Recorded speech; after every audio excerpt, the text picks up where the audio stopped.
నిజం చెప్పు, నువ్వు ఇన్ని సంవత్సరాల నుంచి వాగ్దానం కార్డు తీసుకుంటూ వస్తున్నావు కదా, అందులో ఎన్ని జరిగాయి? అన్నీ జరగలేదు కదా. అలా ఎందుకు అవుతుందని నేను చెప్తాను చూడు. సపోజ్ నీకు దీర్ఘాయుష్మంతుడు అవ్వదు అన్న వాగ్దానం వచ్చింది అనుకో, అది ఆటోమేటిక్గా జరిగిపోయిద్దా?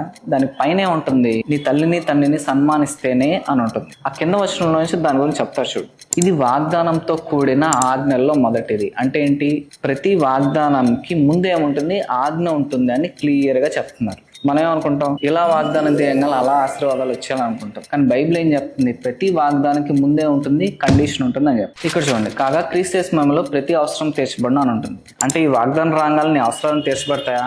కాదు. దాని పైన ఏముంటుంది చూసావా? నువ్వు ఇవ్వటం నేర్చుకో అని చెప్తుంది. కాబట్టి నువ్వు ఇవ్వటం నేర్చుకోకుండా క్రీస్తు యేసు మహిమలో ప్రతి అవసరం తీర్చబడిన అన్న వాగ్దానం వచ్చింది కాబట్టి నీ అవసరాలను తీర్చబడతాయంటే అది ఎప్పటికీ జరగదు. ఇంకోటి చూడు, నీకు ఏది ఇష్టమో అడుగుడి, అది నీకు అనుగ్రహించబడిన వాగ్దానం వస్తుంది. ఆ వాగ్దానం రాగాలని నేను ఏది అడిగితే అది ఇచ్చేస్తాడు దేవుడు. దాని పైన ఏముంది ఎప్పుడైనా చూసావా?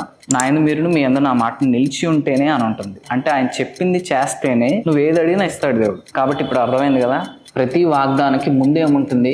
ఒక కండిషన్ ఉంటుంది. దాని ప్రకారం మనం జీవించినట్లయితేనే ఆ వాగ్దానం జరుగుతుంది. కానీ మనం ఇలా తీసుకోగానే అది ఆటోమేటిక్గా జరిగిపోతుంది. కాబట్టి ఇన్ఫర్మేషన్ని December 31 వచ్చే లోపల వీలైనంత ఎక్కువ మంది షేర్ చేయండి. ఒక క్రైస్తవుడా మేలుకో అని చెప్పండి.